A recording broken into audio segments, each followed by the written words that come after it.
হয় আপোনালোক সকলোৱে জ্ঞাত যে শেহতীয়াকৈ উমৰাংচুত যি কয়লা খনিত অবৈধ কয়লা খনি হিচাপে যি পৰিগণিত হৈছে উমৰাংচুৰ কয়লা খনিত এতিয়া মৃতদেহৰ কিৰলি দেখা পোৱা গৈছে যে কিছুমান এনেকুৱা মানুহ জড়িত থাকিব পাৰে যিটো নেকি চৰকাৰে এতিয়া সেইবোৰ কৰিবলৈ বা সেই অবৈধ কয়লা খনিৰ লগত যিসকল ৰজা মহাৰজা ৰাণী বা সৈন্য সামন্ত জড়িত হৈ আছে সেই সকলক গ্ৰেপ্তাৰ কৰিবলৈ সেই সকলক আইনৰ আওতাত আনি চৰকাৰে যে এটা ন্যায় দিব তাক কিন্তু আমি আশা কৰিব পৰা নাই কাৰণ চৰকাৰ আমি জানো যে চৰকাৰৰ মুৰব্বী অসমৰ মুখ্যমন্ত্ৰী ডক্টৰ হিমন্ত বিশ্ব শৰ্মাই কোন নদীত কিমান বালি থাকে ডক্টৰ হিমন্ত বিশ্ব শৰ্মাই জানে আৰু অসমত কোত কিমানটা বৰ্তমান অবৈধ ব্যৱসায় চলি আছে বা অবৈধ কয়লাৰ ব্যৱসায় চলি আছে নিশ্চয় চৰকাৰ আৰু প্ৰশাসন জানিব লাগিব অন্তত অসমৰ মুখ্যমন্ত্ৰী ডক্টৰ হিমন্ত বিশ্ব শৰ্মাই এই বিষয়টো জানিব লাগিব চৰকাৰৰ মানে বিনা জ্ঞাতাৰ্থে এনেকুৱা ধৰণৰ কৰোৰ টকাৰ যি ব্যৱসায়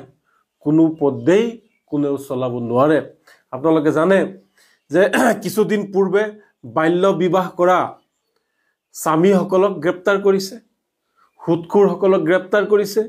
থানাত এজাহাৰ লিখাসকলক গ্ৰেপ্তাৰ কৰিছে বহুত দালালক গ্ৰেপ্তাৰ কৰি চমৎকাৰ দিছে মুখ্যমন্ত্ৰী ডাঙৰীয়াই কিন্তু এই যে যি অবৈধ কয়লাৰ ব্যৱসায় আছে যদি সেই সকল ৰজা ৰাণীক গ্ৰেপ্তাৰ কৰিব নোৱাৰে তেতিয়াহলে মুখ্যমন্ত্ৰীৰ বিফলতা হিচাপে আমি গণ্য কৰিবলৈ বাধ্য হম আৰু যদি প্ৰকৃত অবৈধ কয়লাৰ ৰজা ৰাণীক গ্ৰেপ্তাৰ নকৰে তেতিয়াহলে এই যে যিসকল অবৈধ কয়লাৰ উঠাবলৈ গৈ কয়লা খনিত মৃত্যুবৰণ কৰিব লগা হৈছে তেওঁলোকৰ আত্মাই কিন্তু শান্তি নাপাব আৰু তেওঁলোকৰ অভিশাপ লাগিব তেওঁলোকৰ অভিশাপত কিন্তু চৰকাৰ হিলি যাব গতিকে মই চৰকাৰ হিলি যোৱাৰ আগতে মই মুখ্যমন্ত্ৰী ডাঙৰীয়াক অনুৰোধ জনাম যে অবৈধ কয়লা খনিৰ লগত যোনে জড়িত নাথাকক আপুনি কাকো ভয় নকৰি তেওঁলোকক গ্ৰেপ্তাৰ কৰক আটাইতকৈ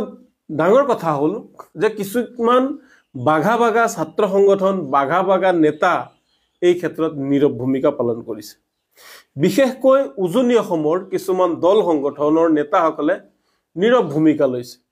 শৃংখল চলিখা হোক চিটু বৰুৱা হোক বা অন্যান্য আৰু কিছুমান দল সংগঠনৰ নেতাই নীৰৱ ভূমিকা লোৱাটো ৰহস্যজনক কথা নগাঁও জিলাৰ ঢিঙত ধৰ্ষণ হৈছিল নে নাই বলাৎকাৰ হৈছিল নে নাই তেওঁলোকে আগে পিছে নাচাই উজনি অসমত মিয়াৰ বিৰুদ্ধে হুলস্থুল লগাই দিছিল এতিয়া যে ইমান ডাঙৰ মৃতদেহৰ কিৰিলি ওলাই আছে এতিয়ালৈকে 4টা নে 5টা মৃতদেহ ওলাইছে আৰু বা ভিতৰত কেইজন আছে সেইবোৰ কি তেওঁলোকে শুনা নাই নেকি সেইবোৰ কি সংবাদ মাধ্যমৰ জৰিয়তে তেওঁলোকে গম পোৱা নাই নেকি বা সেই যি অবৈধ কয়লা খনি সেইবোৰ বিৰুদ্ধে তেওঁলোকে মাত মাতিব নালাগে নেকি নে কিবা ৰহস্য আছে তাতো কিবা ৰহস্য আছে যদি মাত মাতিব নালাগে কিন্তু ন্যায়ৰ পক্ষত তেওঁলোকে মাত মাতিব লাগিছিল আজি যদি অবৈধ কয়লা খনিৰ লগত মূল বিষয়সকল যদি মিয়া হলে হয় ইমান সময় সামাজিক মাধ্যমকে আৰম্ভ কৰি বিভিন্ন ঠাইত আপোনালোকে দেখিলে হয় মিয়া গুন্ধালে হয় সমগ্ৰ সামাজিক মাধ্যম মিয়া গুন্ধাই থাকিলে হয় গতিকে হিন্দু মুছলমান গণ্য নকৰি ইয়াৰ লগত জড়িত সকলক আইনগত শাস্তি দিবই লাগিব তাৰ উপৰি যিসকল মৃত্যু হৈছে সেই মৃতকৰ পৰিয়ালক চৰকাৰে 50 লাখ টকা দিয়াৰ বাবে আমি চৰকাৰক দাবী জনাইছো আৰু সেই পৰিয়ালৰ লোকক চৰকাৰী চাকৰি প্ৰদানৰ বাবে ব্যৱস্থা কৰিব লাগে আৰু এটা সমগ্ৰ অসমতে যত এনেকুৱা ধৰণৰ কয়লাৰ খনি আছে তাতে এটা উচ্চ পৰ্যায়ৰ তদন্ত হ'ব লাগে যে কোনবোৰ অবৈধ আৰু কোনবোৰ বৈধ যিবিলাক অবৈধ আছে সম্পূৰ্ণৰূপে নাকি লগাব লাগে মানুহৰ জীৱনক লৈ কোনো খেলা কৰিব নালাগে এই মানুহৰ জীৱনক লৈ খেলা কৰা এই কয়লা মাফিয়াবোৰক কঠোৰৰ পৰা কঠোৰ শাস্তি দিবলৈ আমি উত্তৰ পূৰ্বাঞ্চল সংখ্যালঘু ছাত্ৰ সন্থা নেমচুৰ তৰফৰ পৰা চৰকাৰক দাবী জনাইছোঁ।